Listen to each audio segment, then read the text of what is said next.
Okay. Uh, so we'll get started today by going through some couple of blocks first. They are related to some of the things that we were discussing in the previous study group on lecture 13. So lecture 13 was about attention and few other things we'll be seeing now. So we'll be spending some time on this and then we'll do a quick overview of lecture 14, which is a guest lecture. So let's get started. So these are the blocks that we'll be going through. The idea is to like the plan is to go through transformer, but to understand transformer, we should first understand what attention is. So let's go through this block. You should definitely go through all the blogs that are there on Jay's website. He writes very well with very good illustrations. I strongly recommend his blogs. So we use a sequence to sequence model. Uh, okay, so there is.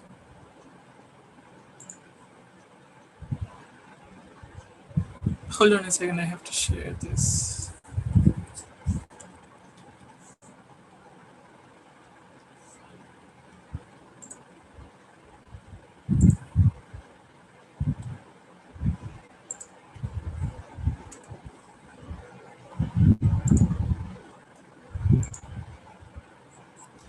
Yeah.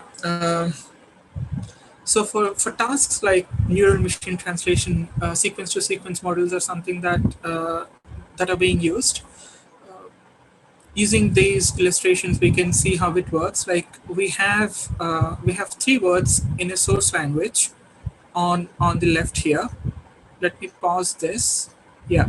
So we have three words here on the left, which are in the source language, and then in the middle we have the model which does all the work. It is nothing but a sequence to sequence model. Internally, a sequence to sequence model has two primary components, which are encoder and decoder. And the output of this is going to be the translated text in the target language. So here we see that the words are being translated into English. So how does a sequence to sequence model look like? So this is how this is what we have inside a sequence to sequence model. Yeah. So here the as we see the green dots are nothing but the words in source language. They are first being passed to the encoder, and the encoder captures the information from these words from the input, and then that information, that context is being passed to the decoder. Yeah, so we have now all the words from the input are taken by the encoder, and the encoder absorbs the information, and now the information is being passed as context to the decoder. Decoder takes it, and then it processes it, and then it finally produces the translated text. So this is how it looks. So we have the source, we have the input words in our source language. Then we have our encoder. It takes the words, it generates the context that is being passed to the decoder. The decoder takes the context and it produces the output. So this is how it works in a sequence to sequence model. So if you have noticed one thing here, what's happening here is that all the input is being taken by the encoder, and what the encoder does is it takes all the input words, it puts them together in some sort of vector representation or context, and that context on a whole is being passed to the decoder. So there is one kind of a problem here, which is that by the time the decoder receives the information from the encoder, it doesn't really have the word level information. All the decoder gets is the final processed information that the encoder gives out. So we'll see what that is.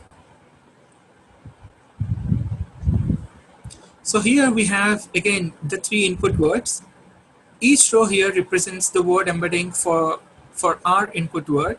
So this input word JE has this vector representation or the word embedding, So we have 3 rows here. Each row is a word embedding for each of these words. So this is a recurrent neural network visualization. What we have is the input is taken, it is given to the RNN, and the output from the previous state, which is nothing but the hidden state, is also passed to it, and together it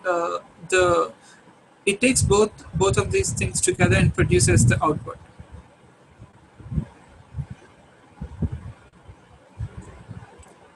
Let's start on step 1. So let's look at what the hidden states look like. What actually happens at a word level inside the encoder.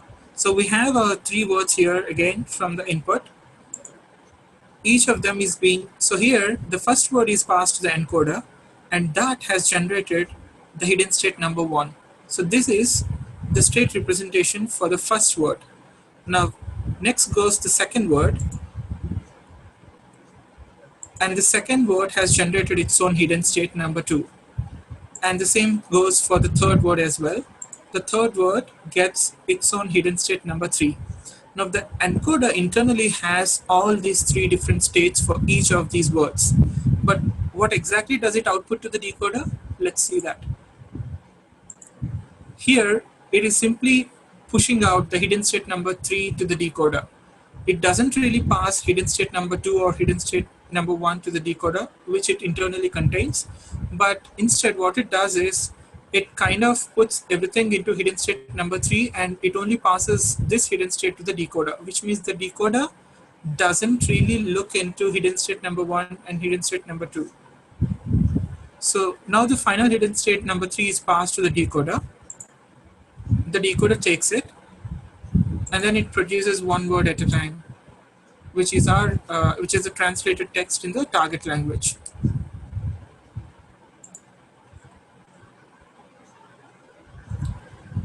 So instead of doing it this way, what if the encoder can output all of its hidden states to the decoder?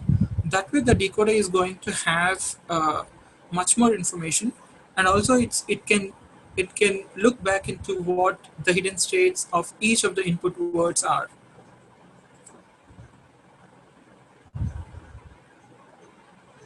This is another representation of the same thing.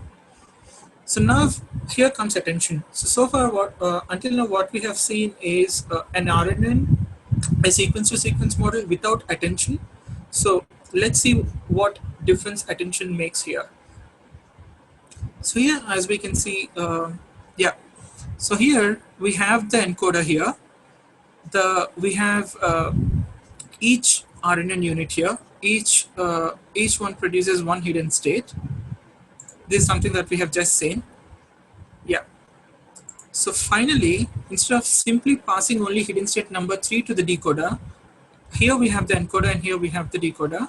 When attention is applied, what happens is instead of simply passing the final state hidden state from the final hidden state from the encoder to the decoder, we also pass all of its hidden states. Yeah. So here, instead of simply passing hidden state number 3 to the decoder, let me scroll back up here.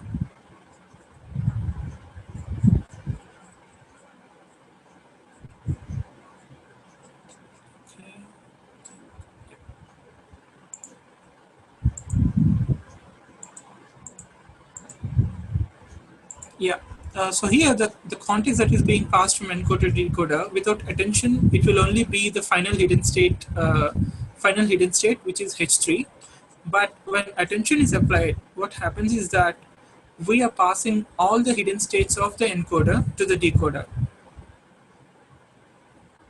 So this way, the decoder is able to see the hidden states of each of the input words, and that's why attention makes a lot of difference. So this is all about encoder. I'll be sharing the link for this blog. You can go through it. Does anyone have any questions so far?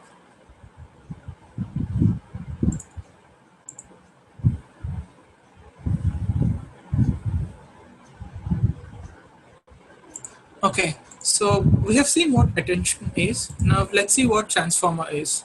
So transformer is a model that makes use of attention, and it does that for several reasons. But one of the main reasons is that by using attention, you get to train models much faster. So the transformers are much faster to train than its predecessors, and we'll see why in this block.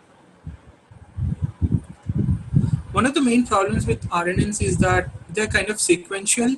If you want to know what happens for the input word at timestamp 3, you can't really parallelize that, or you can't really jump to timestamp 3 without really going with timestamp 1 and timestamp 2 first. So that way they're kind of sequential, which means they can't really be parallelized, and that makes training RNNs much longer than the models which support parallelization. So with the help of transformer, what happens is we can parallelization is possible, and that way it helps with training models much faster.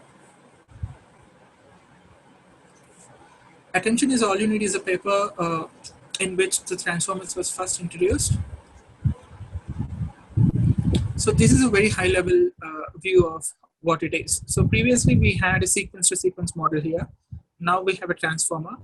The rest of the things remain same. We have an input in some source language that is being passed to the transformer. The transformer takes that and it produces an output, which is a translated text in the target language. Internally, the components remain the same. We have an encoder, we have a decoder. The input words are passed to the encoder. The output from the encoder is passed to the decoder, and finally that decoder outputs the final translated text. So while this looks simple, internally the transformer is a bit more complex. Instead of having a simple one encoder, the encoder contains a stack of multiple encoders. So each of these things are similar, like the internal architecture or the structure of each of the encoders remain the same. The same goes for decoder as well. Here, it's again,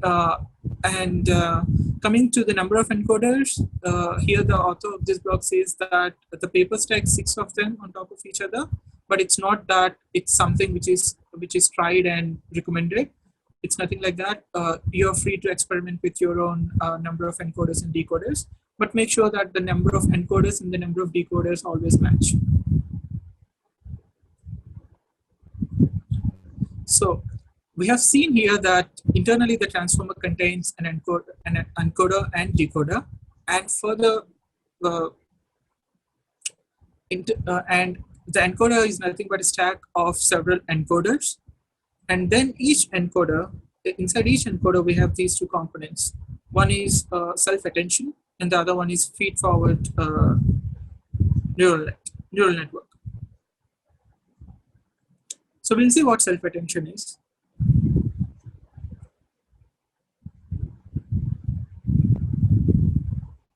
Yeah. So here, as we can see, the arrow here represents the input that is being passed to the encoder. This is nothing but the word embedding for a word.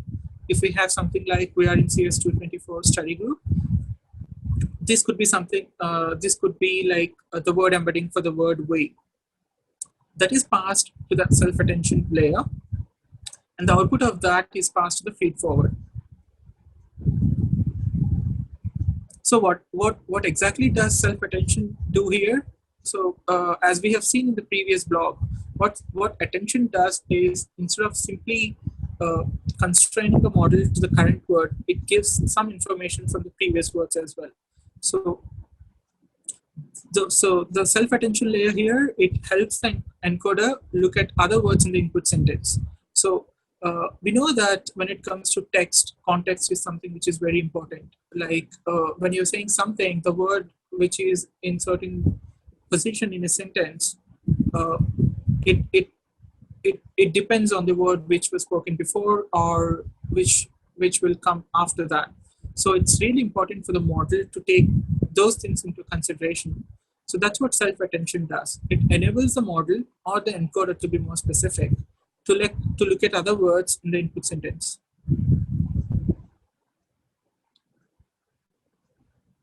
Yeah, so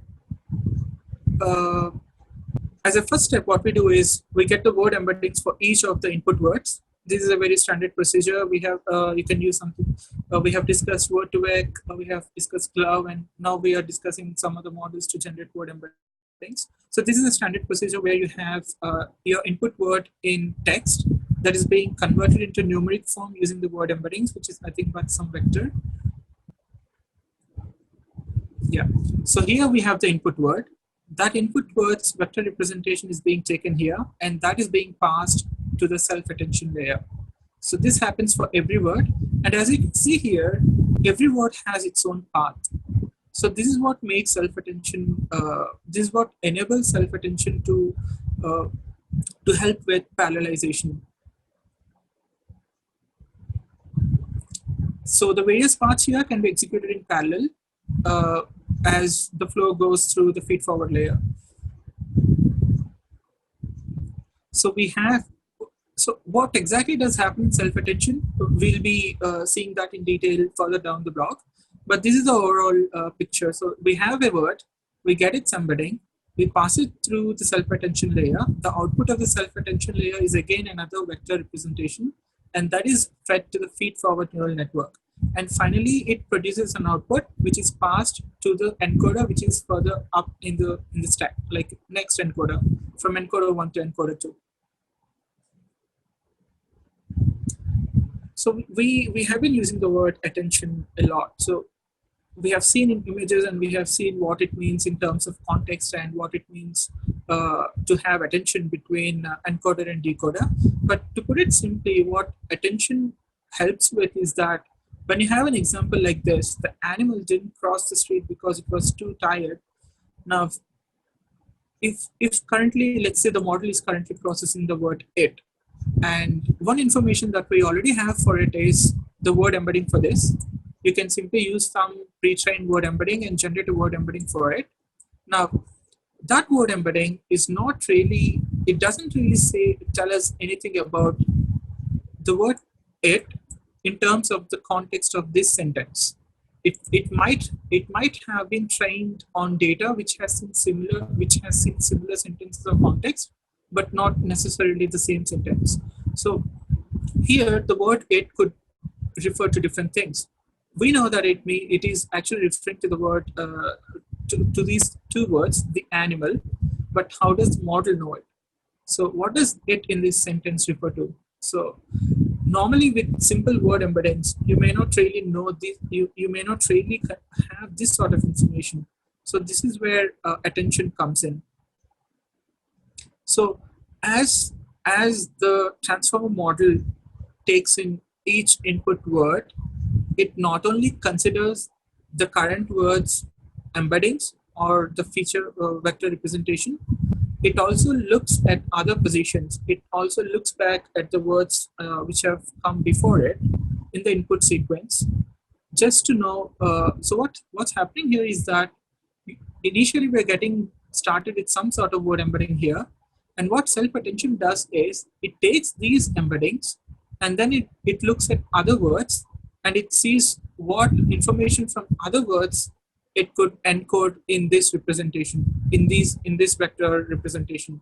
And then it puts together the word embeddings from here, the vector representation from here, along with any useful information that it can encode from the previous words. And it puts both of those two things together and generates a much better vector representation or word embedding for the current word. So that's what self-attention does. So this is not something which is very new. RNNs actually do something which is very similar to it. Like for any current state of RNN, it actually takes one input from the current state and another input comes from the output of the previous hidden state. So that way it is also taking into consideration what the model has learned in the previous states as well. So here, as we can see, we have the same sentence again. The animal didn't cross the street because it was too tired. And then for the word it, we can see that in the layer 5 of the encoder. What does layer 5 here mean? It's the fifth. It means the encoder number 5. We have seen that in the encoder component, we have a stack of encoders. So if we see the output of the fifth encoder, this is what this is how the word it refers to other words. So as we can see here, there is some sort of color differentiation here, if you can notice this. So it is evident from this that the word it is majorly referring back to the word the animal, which is correct. It is also partially referring to some other words, but if we were to take the one with the highest score, the word it is actually pointing to the word the animal, which is right. Now this is fine. So how exactly does self-attention do it? There are a lot of things that happen internally in this layer, in this self-attention layer. They are very nicely broken down here in this block. Let's quickly go through that. So for every, is there any question?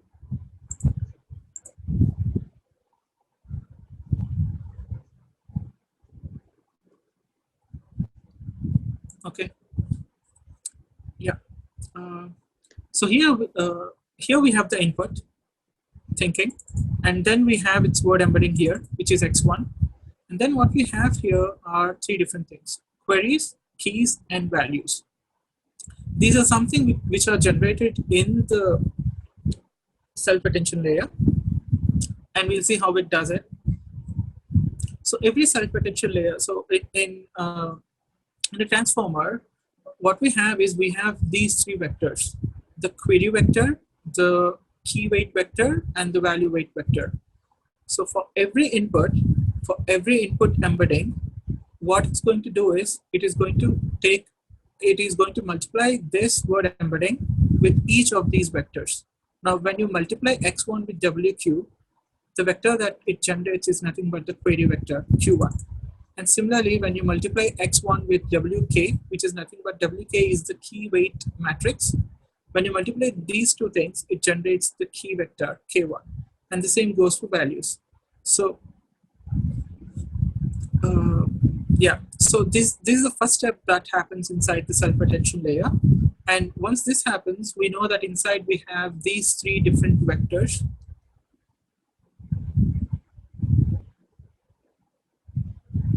Yeah.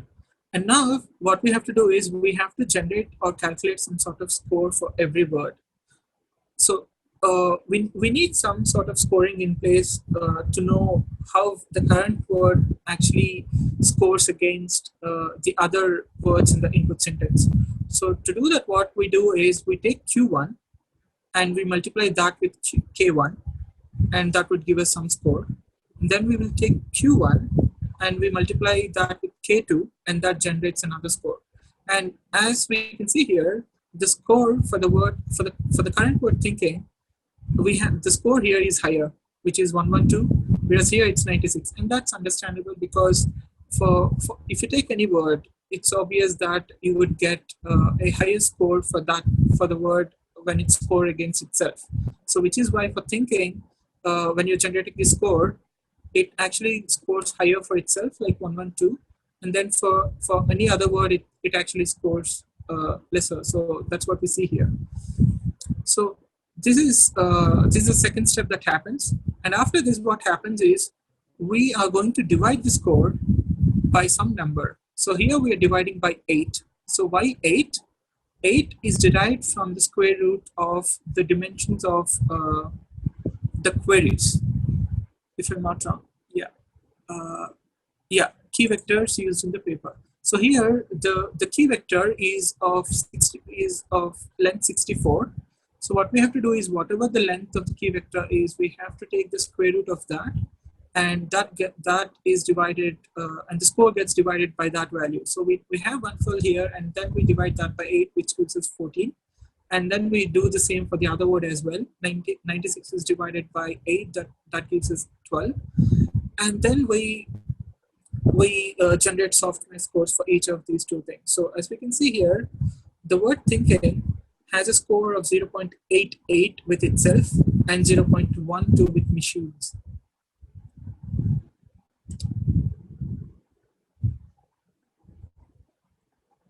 Yeah. So after this, what we do is we are multiplying the software score with the value vector. that's done. I think it's done for some sort of normalizing. Yeah, it is done to keep intact the value of words we want to focus on and keep out any irrelevant words. And then finally, we take weighted value. We take the sum of the weighted value vectors that would finally give us Z1 and Z2. So Z1 and these two are the vectors that are passed from the encoder to the next encoder. I hope this is clear. And what we have here is the same things, but in a different in matrix calculation form. We have our input X that gets multiplied with our query matrix that would give us the query vector. And we have the embedding that gets multiplied with key matrix, and that would give us the key vector. And we have the input embedding that gets multiplied with the value weight matrix, and that would give us the value vector. And then we are going to take Q and these are the same things that we discussed, the dividing by the square root and then taking softmax of that and finally multiplying that with the value to produce Z. So in the previous lecture, there were some slides about multiple heads and attention with multiple heads. So why do we need that? So the multi-headed attention helps in improving the performance of the attention. We'll see how why.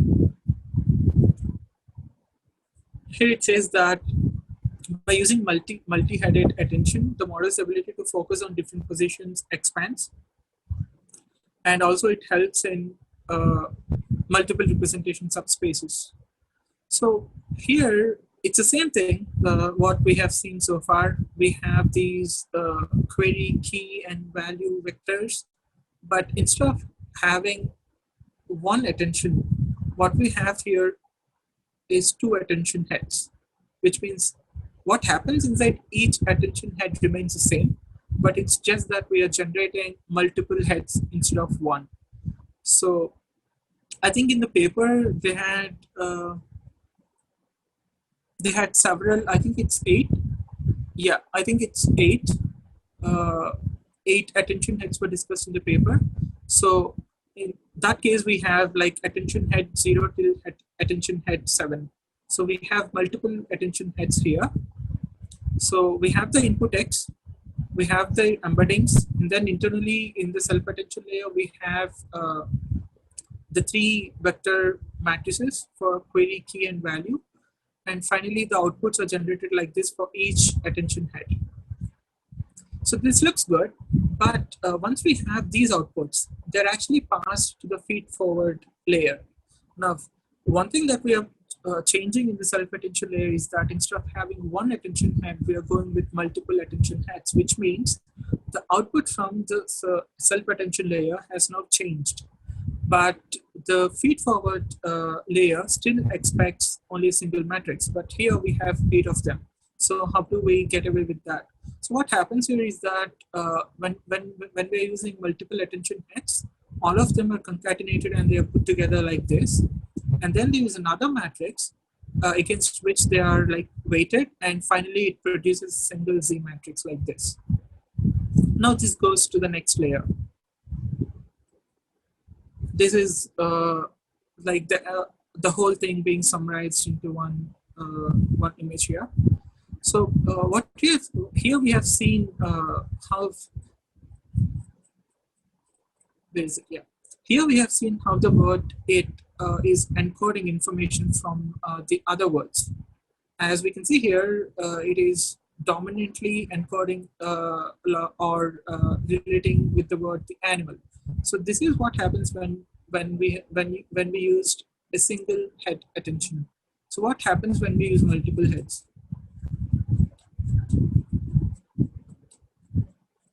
Yeah. So here we have 2 heads. The one in orange represents one attention head. The other in green represents another attention head. As we can see here, one of them still points to the word the animal, whereas another one, which is in green, is pointing more towards tired. So this So that's what it says here. One attention head is focusing most on the animal, while another is focusing on tired. So this way, what this means is that whatever the output of the self attention layer is for this word it encodes information that contains all of these words, like the animal and tired. So if you have to like in a nutshell to put it, instead of simply passing word embeddings, what we have now is we have taken word embeddings, we have passed them to the self-attention layer, and self-attention layer has added some more encode. It has added some more information about other words that are surrounding the word it. So this way, the information that is present for the word it in its embedding is much richer than a simple word embedding. Now, this is what we have with 2 attention heads, but we have seen that there are like 8 attention heads. So what happens when there are like many attention heads? So when there are like so many of them, it kind of gets harder to interpret what exactly is happening with each of them. So there is more in this blog about positional encoding. I'll be sharing the blog. You can go through this. I have few other things that Now here is a very good answer that I found on Quora. Last week when we were going through, there was some discussion or question, and it was not properly answered. So we have word2vec, we have glove, and now we have Elmo, BERT, and all these networks. All of them generate embeddings. So how exactly are the embeddings generated by word2vec or glove different from that of Elmo or BERT? So this answer is very good. So what it says is that when it comes to word2vec and glove, they're kind of similar. At least when we are trying to put things into different, like when we're trying to differentiate them with Elmo and BERT, we can say that Elmo and BERT are more like they belong more to one group, and word2vec and glove belong more to the other group. So what happens in word2vec and glove is that whenever you have a word, like let's say when you have a word like cell, it doesn't really matter where it comes in a sentence. Its word embedding is always going to be the same. So when you're using something like a pre-trained word2vec word embeddings, the word embedding for some specific word is always going to be the same. It's not going to change depending on the context. So for example, when you have a sentence like this, he went to the prison cell with his cell phone to extract blood cell samples from inmates. Now, in a sentence like this, we have 3 occurrences of the word cell, and each occurrence actually means something very different from the other 2. So here we have he went to the prison cell. Here the word cell simply refers to the prison cell, which is cell phone. Here it is referring to a mobile. And then extract blood cell. Here it is referring to something which is different altogether, some biology stuff.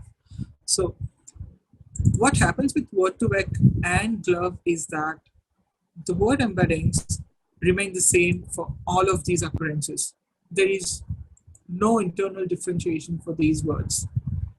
Whereas when it comes to Elmo or BERT, when a sentence like this is passed to this model, the word embeddings that are generated for each of these occurrences are going to be different. So that's one of the main differences between the word embeddings that have come from word2vec, the model like word2vec or glove, from that of Elmo or BERT. I hope this makes sense. So okay, so we have seen that the word embeddings are different, but how exactly does BERT or Elmo do it, and why doesn't glove or word2vec can't do it? Here is on the left. What we have is the figure on the left represents a model like glove or word2vec, whereas the figure on the right represents a model like BERT or Elmo. So what happens in the case of word2vec is that you have all this data. We are passing that to some model. Let's call it word2vec, or it could be glove as well. Let's call it word2vec.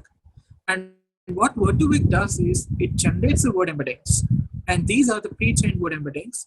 And whenever we have to use these embeddings, we don't really care about what the model is here and what the data data was. All we want is we just take these embeddings and we use them for any downstream tasks. But what happens here is that you have the data again, and then you have some unsupervised model here. At the end of the training, what it produces is this trained model along with its embeddings. So the next time when you want to reuse this, you're not simply going to take the embeddings out of it, but you're going to take this model, and now you're going to pass your data through it, and this trained model is going to generate embeddings on the fly. So this is why, and this is how models like BERT or Elmo are able to generate embeddings which are context dependent. Like as we have seen in the previous example, when the word cell is being used multiple times, when it comes to Elmo or BERT, you get embeddings which are different depending on the context, depending on the occurrence, whereas word2vec or glove doesn't really do it. There are some more examples here.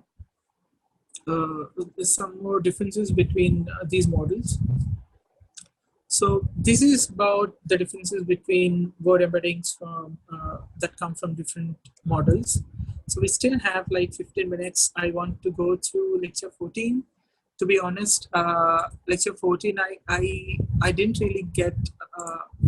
So this is a guest lecture, and most of the things that were discussed here, I couldn't really understand all of it. So did anyone get a chance to go through lecture 14?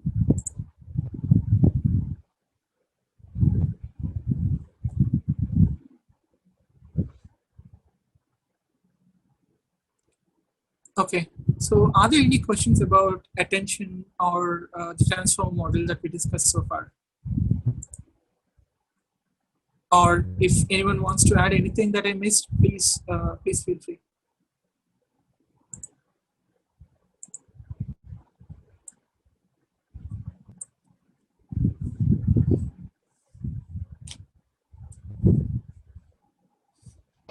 Hey Avinash, Hey Mandir. did you cover positional encoding? No, I haven't. It's there in the blog. Yeah, I mean, I tried reading all the resources, but I still find it a little bit hard to grasp the positional encoding concept. Oh, okay. So I mean, if even you I have a have better understanding, or if you okay. come So across any resources, so please do did share. you read this blog that that you currently see representing the audio of the sequence? I think I went over it. Yeah, but I think the author has like briefly mentioned about position. Yeah, and these figures, I mean, the most of the I guess there are many blogs which has the same plot of these positional Okay. encodings, which Yeah. doesn't really tell me anything. Yeah, even in the lecture, when I was going through the lecture, so these things were like quickly gone through. Even it was not clear from the lecture as well. Yeah.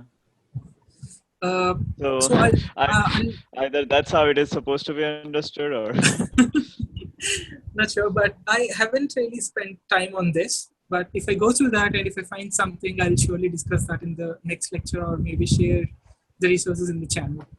sure, yeah, please, thank you. Sure, thank you.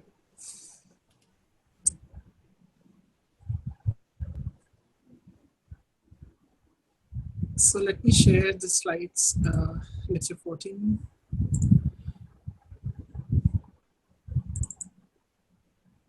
So we have like more than 10 minutes. I'm thinking that should be enough to cover these slides because I don't really think I can talk so much about the content that was discussed in this lecture. So there's a guest lecture and it's on self-attention. We have seen so far what self-attention is. And the idea is to use that for other sort of tasks like generative models. So when you're talking about generative models, you all must be familiar with GANs. So what do GANs do? They generate text or they generate music, they generate new images and all those stuff.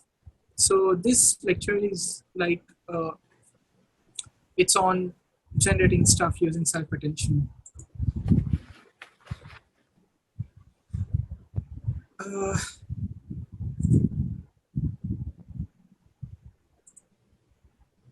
Yeah, so here we have a recurrent neural network representation. We have different words and we take the embeddings of the words and they are passed through some LSTM or recurrent neural network structure. And each of these things output some hidden state. Yeah, so the problem with sequential computation is, as we discussed before, if we have to get to this phase, we have to first finish these two states. There is no way we can directly jump to this. So what it means is that it kind of makes it hard, or I'm not sure whether it makes it hard or impossible to parallelize these computations. This is where the transformer model comes in handy. The self-attention comes in handy.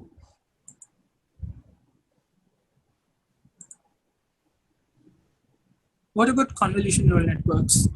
So convolution neural networks, they have these kind of filters where they go over certain patches of the input and iterate over the input. So can we make, so the advantage of convolution neural networks is that it's trivial to parallelize them, like it's easier to parallelize the computations of convolution neural networks. And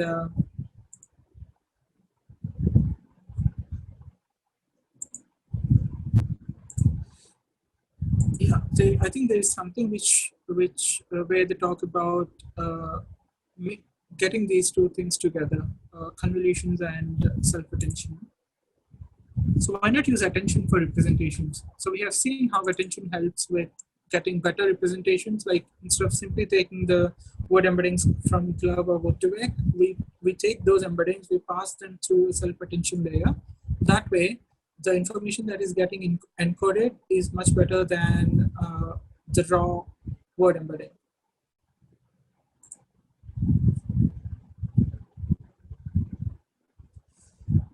So here we have self-attention text generation.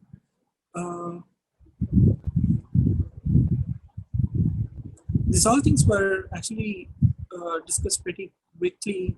Here we have just some prior work that was done with self-attention. It's not something that was there before. So as we can see here, some work was done in 2016, 2017. So we have a transformer. What we have here is encoder and what we have here is a decoder. So position-wise feed-forward, I think it got something to do with the position encoding that we just discussed. We have the words, and then we have the self-attention layer here. And then we have the feed-forward layer here. If you can recollect, these are the same things that we had inside every encoder component. We had a self-attention layer, and then we had a feed-forward layer. And then this gets passed to the next encoding layer, which again has the same recurrent components, self-attention and feed-forward. Then the output of the encoder is passed to the decoder. So here we have again the self-attention. What we have in between self-attention and feed-forward, as we can see here, even a decoder has a similar structure to that of encoder. Encoder, we have self-attention and position-wise feed-forward. Even in decoder, we have that. But the extra thing that we have here is encoder, decoder, attention. So what does this do? So when we are passing the information from encoder to decoder, we have seen that with the help of attention, we are not simply passing the last hidden state output, but we are passing the entire attention, which means all the hidden states. So here in the encoder decoder attention component, the decoder, it tries to find which word in the input it really depends on to generate the output. So that's what it does. And then we have the feed forward layer. And now we have another stack of the same thing. This is another decoder stack. So that's what, this is the transformer architecture. Here we have the key, query, and the value components, the vectors.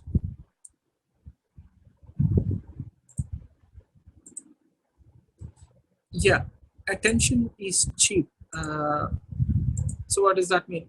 So here, as we can see, we have some bigger representation here. This is the first time I'm actually seeing a bigger representation in anything related to deep learning. So here, as we can see, when we're using self-attention, the complexity of its runtime is it's exponential in terms of its length. So what does this mean?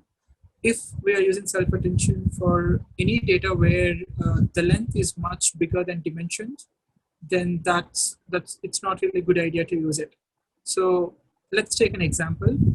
For images, the length is always going to be much bigger than the dimensions. Like let's say we have an image with 512 by 512 pixels with three channels of dimensions. And then we know that the length here is the dominating factor. And in that case, the runtime of such data is going to be much longer for self-attention. So what does, yeah. Avinash, sorry. Yeah. What exactly is the length and what is the dimension? So is the length pixel yeah, number? I think, yes, from what I understood, there will be another slide which talks about this. So from there, the way I understood is that the length is much bigger. When it comes to images, you have this, let's say 512 by 512, right? So that I think is the length. And the dimensions are like the number of channels, maybe. What would it be? I guess I'm wondering in case of the RNNs or sequences, because length can be sequence length, but what would be the dimension? Dimensions must be the vector dimensions, like let's say 512, whatever the embeddings? Yeah, the embedding dimensions. I see. Okay. I think so. Yeah, I guess that makes sense. Yeah. Yeah. Okay, so here we have the attention. This is something which is very similar to an example that we have seen with the word it. So we have this example, the cat stuck out its tongue and licked its owner. So the word licked, here as we can see, we have different, it has its, this embedding is being encoded from, its embedding contains information from all of these words, but some of the words, as we can see here, cat and honor have some higher weights than the others. So convolution. So when you have a sentence like "I kicked the ball," when we are talking about text to language, let's say you want to answer some questions like who and who did what and to whom did they do it. So to answer these kind of questions, I don't really know. I don't really remember or what exactly this talks about.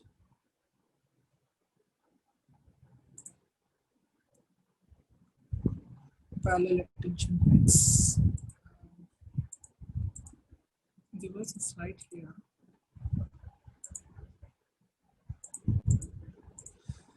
Okay, I think I lost it. Yeah.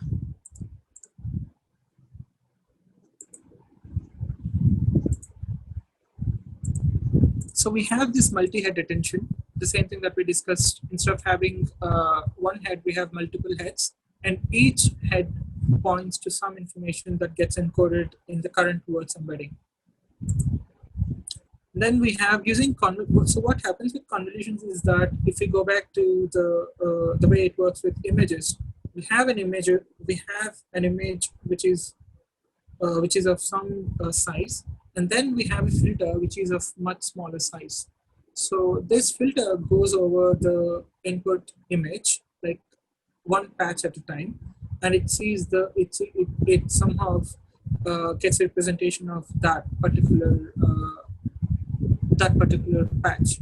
So while convolution helps in a way in parallelization, but as we can see here, it is somehow confined to some limited positions. But with attention, it can actually reach out to any word in the input sentence. So that's the difference between using attention and convolution. Multi-head attention.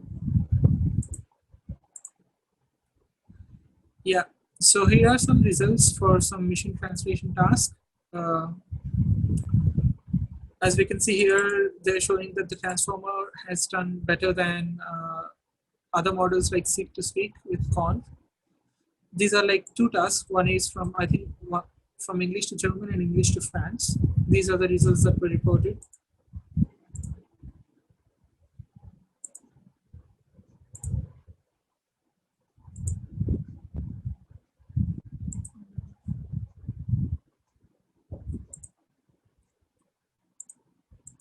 Yeah. So self-similarity in images, as we can see here, we have an image, and then we have several like subparts of the image, which are very similar to other parts of the image. So this is seen in images. The same thing is seen in music as well. In music, we have this similar or repeated patterns that that are kind of repeated.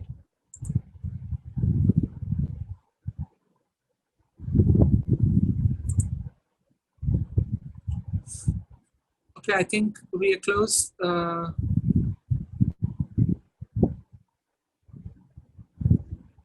I'm not sure whether if we continue with the next meetup, we'll have any problem getting started or not.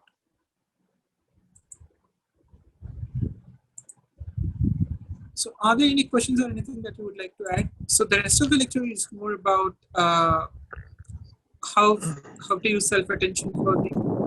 I didn't really get a chance to go through these things. Like most of the things are like totally new to me. So they talk about things like music generation here, uh, super resolution. So here is, yeah, here is one interesting example, conditional image completion. So by using these methods, what they did is they have given the model only like incomplete image, and they have seen what the how the model completes the image. So as we can see here, for the third row, we have the half image is that of a horse, and what stands next to the horse is not really clear. But as we can see here, in the four different images, we have four different things. The model is somehow, we have in the rightmost image, we see that there is a pole next to the horse, whereas here there is some kind of a human. So this is how the model has learned to finish or complete the images. And then there is some, there were some demos of music generation using self-attention.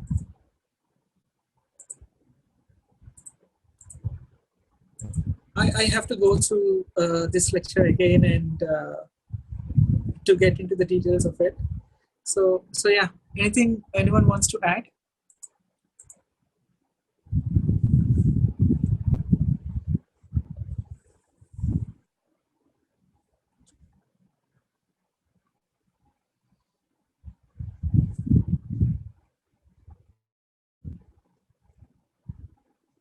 Okay, so if there is nothing, we are done with our time for today. See you all next week. Have a happy weekend. Is there any assignment we should do? Hi Dipanshu. So there are some assignments for this course which are posted on the official course website. You can go through them. We have discussed like the first three course assignments previously. We're not really working. At least I'm not working on the assignment at the moment. So please go through the course web page. You can find the course related assignments there.